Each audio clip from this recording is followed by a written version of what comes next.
Fid-29 u 30 ta' Mejju l-Palazz tal-President se jerġa' jiftaħ għal pubbliku biex tittella t-tieni edizzjoni ta' Festa Palazz. Festa b'avvenimenti kulturali, artistiċi, folkloristiċi u storiċi li ssir bilan li jinġabru iżjed fondi għal Malta Community Chest Fund. Iċ-ċermen tal-Kumitat Organizzattiv Mario Colleiro spjega kif l-attività minn barra l-an filantropiku tagħha se tbiddel il-Palazz ta' San Anton u l-ġonna tiegħu f'manifestazzjoni ta' kultura u tradizzjonijiet Maltin. Minn barra l-ikel Malti li se jkun ippreparat mill-kċina tal-President se jkun hemm ukoll il fuq minn 18 esebitur ta' snajja u artiġjanat li se jaħdmu l-prodotti tagħhom quddiem il-pubbliku preżenti.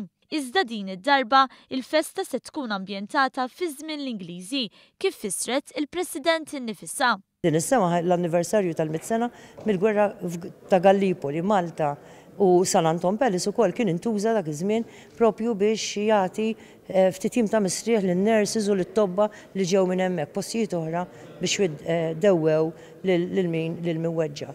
Iva, allura se nkunu qed nambjentaw propju għal dal-perjodu, perjodu tal-kolonja u propju ħanorbtuha ma' Alexander Ball, ġifieri li kien l-ewwel fil-verità gvernatur ta' dan il-pajjiż.